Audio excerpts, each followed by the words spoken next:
Doctor Renu Chauhan, व्याख्याता गृह विज्ञान, राजकीय महारानी बालिका उच्च माध्यमिक विद्यालय बनीपाक से आपका हार्दिक स्वागत करती हूँ। पिछले अध्याय में हमने चर्चा की थी वृद्धावस्था में होने वाले परिवर्तन, समस्याएं एवं देखभाल की। इस अध्याय में छात्रों हम चर्चा करेंगे वृद्धावस्था में होने वाले विभिन्न प्रकार के रोग और वृद्धावस्था में क्या पोषण होना चाहिए, वृद्धावस्था में एक वृद्ध व्यक्ति का आहार आयोजन कैसा होना चाहिए।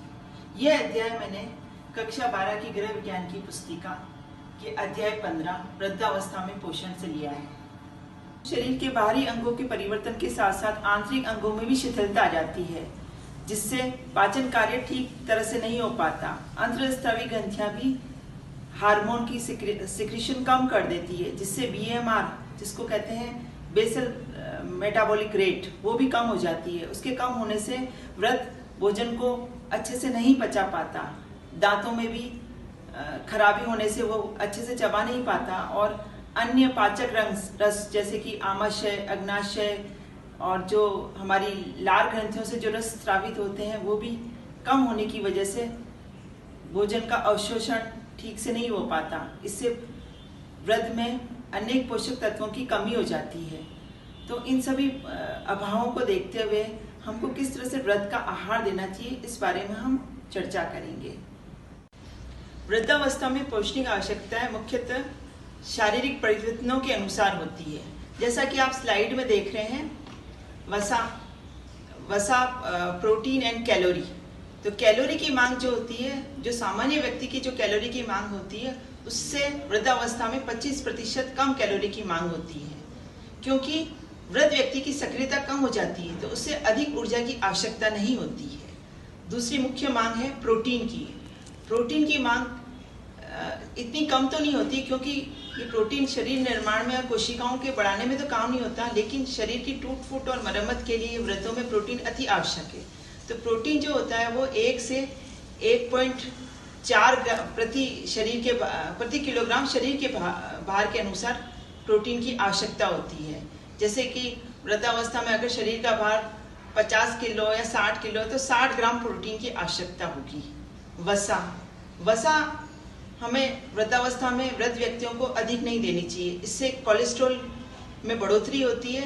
वसा 30 ग्राम से अधिक प्रति वृद्ध व्यक्ति को नहीं प्रदान करनी चाहिए। वृद्धावस्था में खनिज लवण, जैसा कि आप स्लाइड में देख ही रहे हैं, वृद्धावस्था में मुख्य रूप से लौह तत्व एवं कैल्शियम की अधिक आवश्यकता होती है। इसका रक्त में अवशोषण बहुत ज़्यादा होना चाहिए, क्योंकि वृद्धावस्था में रक्त की कमी हो जाती है। अगर लौह तत्व नहीं होगा तो रक्त का रोग एनीमिया हो जाएगा और कैल्शियम की कमी से ऑस्टियोपोरोसिस हो जाएगा। तो इन तत्वों की कमी पूरी करने के लिए हमें उनके आहार में ताजे फल, सब्जियां, लौह तत्व जो होता है हरी सब्जियों में अत्यधिक होता है, तो हरी सब्जियों की मात्रा भरपूर देनी चाहिए। और कैल्शियम के लिए हमें दूध या दूध से बने हुए पदार्थ की मात्रा उन्हें प्रदान करनी चाहिए। दूसरा हमारा मुख्य पॉइंट है विटामिन। वृद्धावस्था में विटामिन A, D और C, इन 3 विटामिनों की मुख्य रूप से ज़्यादा ज़रूरत होती है।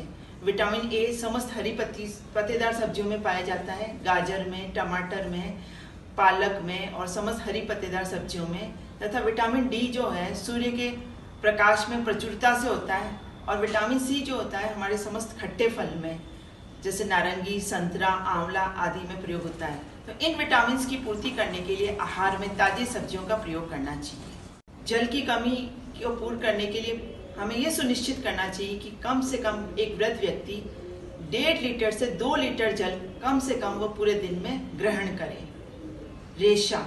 रेशा हालांकि इससे कुछ हमें न्यूट्रिशन प्राप्त नहीं होता है, लेकिन वृद्धावस्था में आंत की जो कार्य क्षमता है, आंत की जो पेशियां होती है वो कम काम करने लगती है, जिससे वृद्ध व्यक्ति में कब्ज की शिकायत हो जाती है। तो ये रेशा जो होता है वो उनकी कब्ज आदि को दूर करने के लिए काम आता है। तो इसके लिए वृद्ध व्यक्ति को हमें नरम सब्जियां एवं फलों का सूप बना के दे दिया या उनको आहार में किसी न किसी रूप में इनको सम्मिलित करना चाहिए। प्रस्तुत स्लाइड में देख रहे हैं कि एक वृद्ध महिला एवं पुरुष के लिए क्या संतुलित आहार होना चाहिए। छात्राओं, ये स्लाइड मैंने आपके ही पुस्तिका के अध्याय 15 से ली है। या आप देखेंगे अपनी पुस्तिका में अध्याय 15 में 15.1 पे ये तालिका स्थित है। ये तालिका जो है मुख्य रूप से NIN national institute of nutrition Hyderabad द्वारा प्रस्तावित मात्राएं दी रखी है। इस तालिका में आप देखिए, स्लाइड में यह तालिका दिख रही है। इसमें आप देखिए अनाज की जो मात्रा है, वो अनाज की मात्रा देखिए पुरुष के लिए होनी चाहिए 285 और महिलाओं के लिए होने चाहिए 210। हमने पूर्व के जो चैप्टर पढ़े थे संदर्भ इकाई, उसमें पढ़ा था कि 30 ग्राम जो होती है अनाज की एक इकाई होती है। तो हम पाएंगे कि एक वृद्ध महिला को कम से कम 7 अनाज की इकाइयाँ, या तो वो 7 रोटी लें या वो 2 चावल और 5 रोटी लें। इसी तरह पुरुष में 9.5 इकाई अनाज की।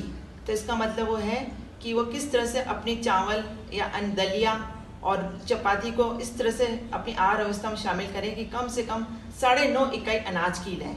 इसी प्रकार देखिए छात्राओं, दालों की इकाई जो कि महिलाओं में 60 है और पुरुष में 75 है। इसी तरह से दूध देखिए, दोनों में 300 है।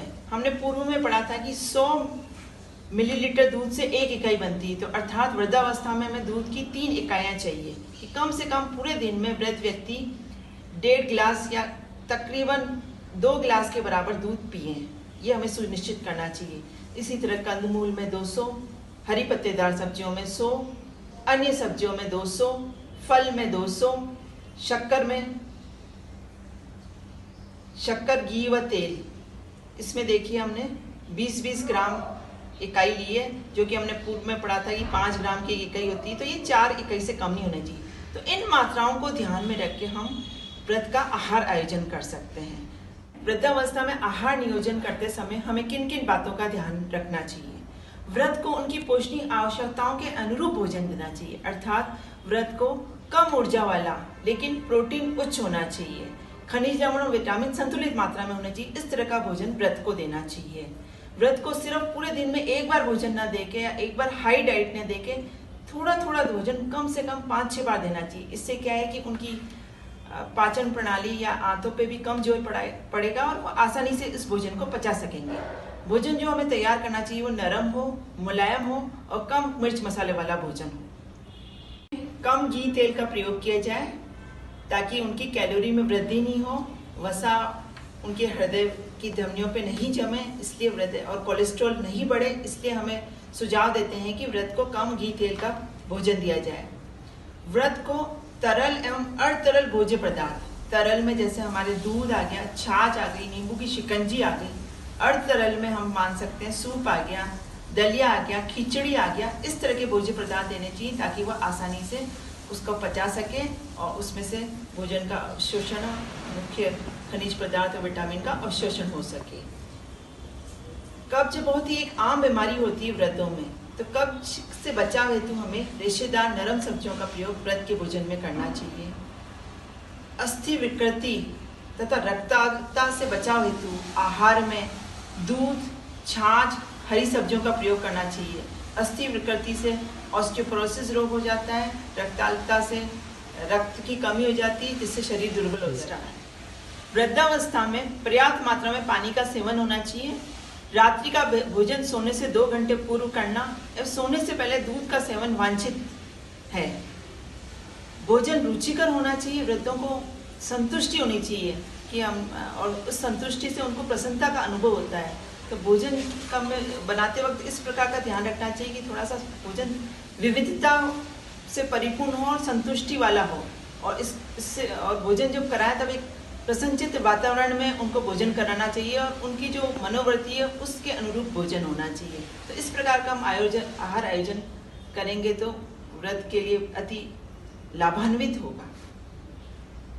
स्लाइड में वृद्धावस्था में आहार आयोजन का प्रारूप दे रखा है कि किस तरह से व्रत में अनाज की इकाइयाँ हैं, दालों की इकाइयाँ हैं, कंदमूल और हरी सब्जियों की इकाइयाँ हैं, दूध की इकाइयाँ हैं, वो किस तरह से इसमें शामिल करी गई है। तो इस समय जब हम सब इकाइयों का योग करेंगे, आप अपनी पुस्तक में भी आपका जो आहार आयोजन है अध्याय 15 में उसको देखिए, तब हम इसका जब इकाइयों का योग करेंगे तब हम पाएंगे कि कम से कम इनकी जो अनाज की इकाई आ रही है वो 9.5 आ रही है, दूध की इकाई आ रही है जो 3 इकाई आ रही है जो बहुत अति जरूरी है, और बाकी सब पत्तेदार सब्जियों की इकाई आ रही है जो कि 2 इकाई आ रही है, घी और तेल की इकाई आ रही है, 4 इकाई आ रही है। इस तरह से सब संतुलित भोजन का प्रयोग करने पर हम पाएंगे कि इनके आहार अति संतुलित है।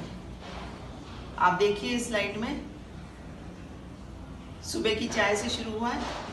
सुबह की चाय, नाश्ता, दोपहर का भोजन, शाम की चाय, रात्रि का भोजन, सोने पूर्व दिए जाने वाले पेय पदार्थ। इस तरह से हमें व्रत का आहार आयोजन करना चाहिए। आप इसी तरह से एक वृद्ध महिला का भी आहार आयोजन कर सकते हैं। इस वीडियो को देखने के लिए छात्राओं बहुत बहुत धन्यवाद।